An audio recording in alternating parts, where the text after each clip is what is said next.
Salut à toutes et à tous, j'espère que vous allez bien. Pour ma part, ça va super. Aujourd'hui, on se retrouve pour une toute nouvelle vidéo sur ma chaîne. Alors avant toute chose, n'hésitez pas à vous abonner, ça fait super plaisir. On est de plus en plus nombreux. Donc merci à toutes celles et ceux qui s'abonnent à ma chaîne YouTube.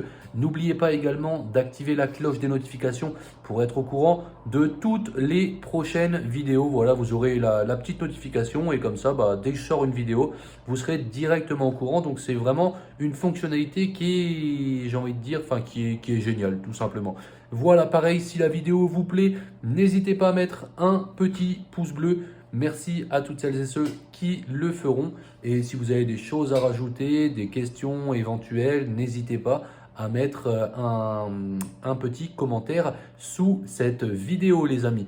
Donc aujourd'hui, nous allons parler d'un sport en particulier. Nous allons parler de l'athlétisme. Donc il faut savoir que moi j'ai pratiqué l'athlétisme pendant plusieurs années.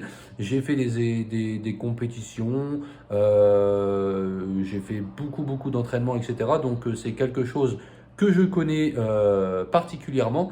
Donc concernant moi, l'athlétisme, j'ai commencé à peu près aux alentours de 4-5 ans. Donc voilà, au début c'est plutôt de la motricité, sauter des sortes de haies, etc. Et ensuite je me suis un petit peu plus spécialisé dans le sprint, donc le 100 mètres, 200 mètres et aussi au niveau du lancer de javelot. Donc ce qu'il faut savoir, c'est que au niveau du lancer de javelot, on a plusieurs poids. Je vais poser mon téléphone, ça sera beaucoup plus simple. Donc au niveau du lancer de javelot, on a plusieurs poids définis en fonction de notre âge, de notre catégorie. Parce que comme un petit peu dans tous les sports, plus on grandit, plus on prend de l'âge, plus on avance dans les catégories, tout simplement. Donc en athlétisme, il y a les... oulala, mon téléphone, il est en train de tomber, les amis. Donc voilà, en athlétisme, on a le catégorie poussin, benjamin, minime, cadet, junior, espoir, senior, vétéran. Donc après, vétéran, c'est quand on arrive dans les quarantaine d'années. Ensuite, vétéran 1, vétéran 2, vétéran 3, vétéran 4. Donc c'est tous les tranches de 10 ans, je crois. Donc 50 ans vétéran 2, 60 ans 3, 70, 4, etc., etc., etc. Donc voilà. Donc pour ma part, moi, j'ai commencé le javelot plutôt aux alentours de 13-14 ans parce que je voulais un petit peu me spécifier. Je voulais un petit peu on va dire, se développer dans des disciplines parce qu'il faut savoir qu'en athlétisme, on a pas mal de disciplines. On a le sprint, on a le demi-fond, on a le fond, les haies, on a vraiment pas mal de catégories, enfin pas mal de... C'est diversifié en fait, c'est ça. L'athlétisme, c'est vraiment diversifié et c'est pour ça que j'aimais bien ce sport. Parce qu'en fait, l'athlétisme, pour moi, c'est vraiment un sport en général. Parce que dans l'athlétisme, après, on a, comme je l'ai dit, le demi-fond, la perche, le saut en hauteur, le saut en longueur, le triple saut, le sprint, le lancer de javelot, lancer de marteau, lancer de on a vraiment pas mal de choses et c'est vraiment, enfin ça j'aimais particulièrement. Donc voilà, comme je vous disais, je me suis spécialisé un petit peu dans le javelot, donc j'ai fait de l'entraînement, etc., etc. Après on a fait des compétitions, enfin j'ai fait des compétitions, les départementaux, les régionaux, les interrégionaux, etc., etc. Et donc moi mon record c'est 50 mètres au lancer de javelot avec un javelot de 800 grammes. 800 grammes, il faut savoir que c'est le poids maximum. Donc c'est le poids à partir de, si je ne me trompe pas, espoir. À partir d'espoir, donc quand on a dans les 17, 18, 19 ans, le javelot pèse 800 grammes. Après, c'est donc avant 700, 600, 500 grammes, 400 grammes, etc. pour les plus petits. Donc voilà un petit peu. Ensuite, j'ai fait du sprint. Donc mon record, c'est sur le 100 mètres, c'est 11 secondes 20, si je ne me trompe pas. Donc plutôt pas mal, enfin c'est pas mal, mais il y a mieux aussi, hein. Quand on regarde le record du monde, c'est 9 secondes 58, Usain Bolt, c'est quand même pratiquement 2 secondes de moins. Donc c'est énorme sur le 100 mètres pour vous dire à quel point quand même que Usain Bolt court vraiment très vite. Donc j'ai un petit article à propos de l'athlétisme. Donc déjà on va parler des épreuves. Donc l'athlétisme est subdivisé en 4 catégories. La course à pied, les sauts et lancers, épreuves sur route et épreuves combinées. Donc la catégorie course à pied. Donc on a le sprint, ça réunit les courses de vitesse 100 mètres, 200 mètres et 400 mètres, ligne droite devant la tribune principale pour le 100 mètres, virage et ligne droite pour le 200 mètres et le tour de piste complet, ça fait 400 mètres. Donc voilà un petit peu pour le sprint. Dans tous les cas, les concurrents s'élancent à partir de starting block où leurs temps de réaction sont mesurés et courent chacun dans un couloir dont ils ne doivent pas franchir les limites. C'est-à-dire que si vous dépassez le couloir, vous êtes disqualifié. On a parlé de starting block. Les starting blocks, c'est, si vous voulez, quand vous commencez la course, vous êtes, on va dire, accroupi, les pieds dans des starting blocks. C'est-à-dire, si vous connaissez pas trop l'athlétisme, on va dire c'est deux petites marches surélevées pour prendre appui et démarrer le plus vite possible. Et il faut savoir que dans les compétitions de haut niveau, comme c'était marqué dans l'article, ça calcule le temps de réaction. Donc moi, il faut savoir que j'avais un très très bon temps de réaction dans les starting blocks et ça, c'était vraiment à mon avantage. Ensuite, le demi-fond, ça réunit le 800 mètres, le 1500 mètres. Donc sur 800 mètres, c'est 2 tours de piste. Donc voilà, 400 mètres, un tour de piste, là on en fait 2. Les concurrents s'élancent debout et dans des couloirs, parcourent 110 mètres et sont autorisés à se rabattre à l'aide de repères placés sur la piste. Sur 1500 mètres, 3 tours plus 3 tours et demi de piste, les concurrents s'élancent en paquet à partir de la ligne droite opposée. Le nombre de tours organisés jusqu'à la finale dépend directement du nombre de concurrents engagés au départ. Ensuite, nous avons le fond. Donc ça, c'est les courses un petit peu plus longues. Réunis le 5000 mètres, le 10 000 mètres, distance uniformisée pour les hommes et les femmes, mais ces dernières durent attendre 1888, 10 000 mètres et 1996, le 5000 mètres remplaçant le 3000 mètres. Pour les disputés aux Jeux Olympiques, les départs se font en paquet pour 12 tours et demi, donc 5000 mètres, et 25 tours pour le 10 km. Une cloche est actionnée au passage de la ligne d'arrivée pour le dernier tour. Pour le 5000 mètres aux Jeux Olympiques, on dispute un tour de série dont le nombre dépend de celui des engagés débouchant sur la finale, alors que pour le 10 000 mètres, la finale est directement organisée et souvent en tout début de programme. Ensuite, nous avons une autre catégorie, les haies et le steeple. Donc, on distinguera dans cette catégorie les haies hautes. Donc, le 110 mètres haies pour les hommes, 100 mètres haies pour les dames, les haies basses, 400 mètres haies, et le cas particulier du 3000 mètres steeple dans lequel les dames sont admises à partir des Jeux de Pékin 2008. Parcours entravé par des barrières et une rivière. Donc c'est une rivière, hein, vous inquiétez pas, c'est une toute petite rivière qui fait à peu près 2 mètres de long avec une haie au début de cette rivière. Pour le 110 mètres haies, les 10 obstacles sont d'une hauteur de 1,06 m et espacés de 9,14 m, 13,72 m entre le départ et la première haie. Donc ça, c'est vraiment pour la catégorie des Jeux Olympiques, si vous voulez, pour les hommes. Parce que bien évidemment, plus vous êtes plus jeune, plus les haies sont un petit peu plus basses. Donc, les haies sont en L et basculent facilement vers l'avant quand elles sont touchées. Donc pourquoi? Tout simplement pour s'il y a d'éventuelles chutes, que ça fasse moins mal. Le nombre de haies renversées par un concurrent n'est pas pris en compte. Pour le 100 mètres haies féminin, les obstacles culminent à 0,80 mètres et sont espacés de 8,50 m, 13 mètres entre les départs et la première haie. Donc voilà, il y a toujours un peu plus de distance avant la première haie. Pour le 400 mètres haies, disputé par les hommes et les dames, il y a également 10 obstacles dans chaque couloir, mais ils sont espacés de 35 mètres avec une distance de 45 mètres entre les départs et la première haie et de 40 mètres entre la dernière haie et la ligne d'arrivée. La hauteur des obstacles est de 0,91 pour les hommes et 0,76 pour les dames.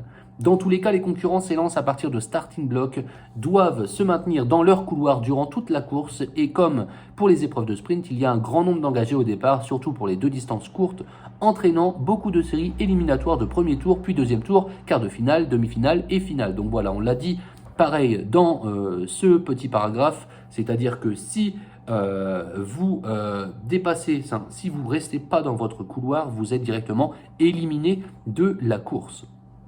Le 3000 mètres steeple, très récemment féminisé, comprend 28 franchissements de haies et 7 sauts de rivière. Il y a 5 sauts par tour après le dernier passage de la ligne d'arrivée, le saut de la rivière étant le 4e. Les sauts sont également répartis, la distance entre les sauts étant approximativement le 5e de la longueur du tour. La distance entre le départ et le début du premier tour ne comprend pas de saut. Les haies étant élevées jusqu'à ce que les athlètes entament le premier tour. Les haies mesurent 0,91 de haut pour les épreuves masculines et 0,76 pour les épreuves féminines. La rivière est compris, la haie qui la précède mesure 3,66 3 mètres. Non, donc c'est la longueur de la rivière plus la haie. Hein. C'est pas la haie qui mesure 3 mètres de longueur. Donc la haie est fermement fixée au sol afin qu'aucun mouvement horizontal ne soit possible. Le fond du fossé est recouvert d'une surface synthétique ou de paillasse d'une épaisseur suffisante pour assurer une bonne réception et pour que les pointes adhèrent d'une façon satisfaisante. Bah oui, parce qu'on n'a pas parlé de pointes, mais il faut savoir que la plupart des gens qui font de l'athlétisme possèdent des pointes, c'est-à-dire des petites pointes en dessous les chaussures pour ne pas glisser, pour avoir des bons appuis. Bien évidemment, dans des lancers par exemple comme le disque, donc c'est le disque, vous lancez sur une petite dalle en béton, vous n'avez pas de pointe. Alors ensuite, on va parler du relais. Donc, regroupe aux Jeux Olympiques les relais 4 x 100 mètres et 4 x 400 mètres, hommes et dames. 4 concurrents pour chaque nation engagés se transmettent un bâton cylindrique, le témoin. Donc voilà, la plupart des athlètes l'appellent le témoin. Le premier coureur s'élance à partir de starting block, les suivants à partir d'une zone d'élan et de transmission de 20 mètres. Si le bâton est transmis en dehors de cette zone, l'équipe est éliminée. En revanche, la perte du témoin n'entraîne pas d'élimination, mais seulement une perte de temps. Alors ça, je ne savais pas. La perte du bâton, donc la perte du témoin, entre guillemets, n'entraîne pas l'élimination. Mais si on n'a plus de témoin, on ne peut pas le donner. Le concurrent devant, alors s'arrêter. Ah d'accord, on doit s'arrêter pour le ramasser. Et ça, je ne savais pas que c'était éliminatoire. Mais par contre, quelque chose que je me pose, c'est que si on perd le témoin, donc le bâton, et le bâton est dans un autre couloir, est-ce qu'on est éliminé parce qu'obligatoirement on doit aller le chercher? Donc je ne sais pas trop comment ça se passe. Le 4 x 100 mètres voit donc 4 coureurs parcourir chacun 100 mètres, alors que le 400 mètres, 4 x 400 mètres, c'est un tour de piste complet. Alors là, il y a une petite rectification, c'est-à-dire que quand vous courez le 4 x 100 mètres, c'est pas 4 x 100 mètres pour chaque personne. C'est-à-dire que, par exemple, le premier qui s'élance, c'est un petit peu moins de 100 mètres. Je crois que c'est 80 mètres. Ensuite, le deuxième, ça doit être 120 mètres. Et ensuite, 100 mètres et 100 mètres, si je ne me trompe pas. La catégorie saut rassemble pour les hommes et les femmes le saut en longueur, le saut en hauteur, le triple saut, le saut à la perche, le poids, le disque, le javelot et le marteau. Le saut en longueur voit les concurrents prendre sur élan une piste rectiligne avant de retomber dans un bac à sable. Ils prennent leur impulsion à partir de leur pied d'appel juste avant d'atteindre une surface plasticine qu'ils doivent ne pas toucher. Si c'est le cas, leur essai est mordu et s'envole le plus loin possible. Donc voilà, si vous touchez la limite, en fait, c'est essai. Vous devez, c'est un essai pour rien. Souvent, ce sport est réussi à des sprinteurs. Ce fut par exemple le cas de Carl Lewis qui se servait de leur vitesse pour prendre la meilleure impulsion possible.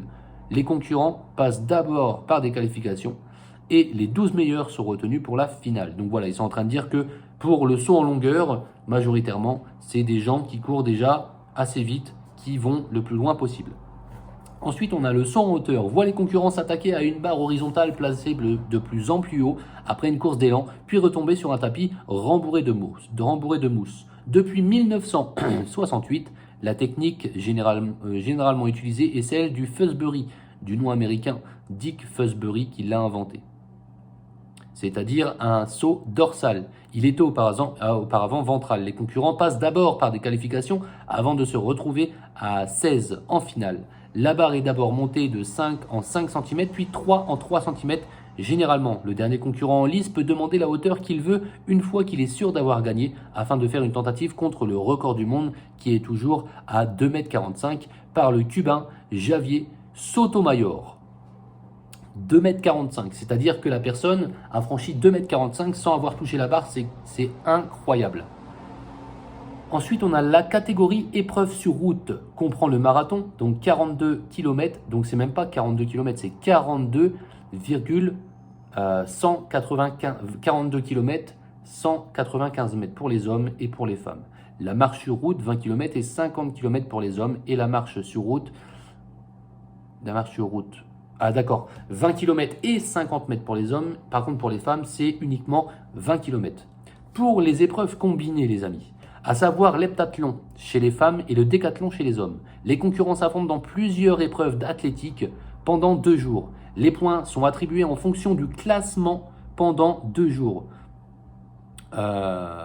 L'athlétisme se dispute dans le stade olympique où se déroulent également les cérémonies d'ouverture et de clôture des Jeux. Généralement, les dernières épreuves sur piste sont les relais et l'ultime compétition est le marathon. Épreuves au programme des Jeux, donc masculin et féminin. Les courses, on a le 100 mètres, 200 mètres, 400 mètres, 800 mètres, 1500 mètres, 5000 mètres, 10 000 mètres, 110 mètres haies, 100 mètres haies, 400 mètres haies, 3000 mètres steeple. Les relais 4x100, 4x4. En saut, on a la longueur, hauteur, triple saut et la perche. Les lancers, nous avons le poids, le disque, le marteau, le javelot. Sur la route, les épreuves sur route, on a le marathon, le 20 km marche, 50 km marche. Les épreuves combinées, on a le décathlon pour les hommes et l'heptathlon pour les femmes. D'ailleurs, en décathlon, on a d'ailleurs le français Kevin Mayer qui a le record du monde, je crois, du décathlon et qui est encore en forme, qui est au niveau mondial, on va pas se mentir. Donc voilà un petit peu concernant l'athlétisme en général. C'est vraiment un sport où il y a pas mal d'épreuves. Je ne sais pas ce que vous en pensez. D'ailleurs, est-ce qu'il y en a qui font de l'athlétisme? S'il y a des gens qui sont restés jusqu'à la fin de la vidéo, n'hésitez pas à me le dire.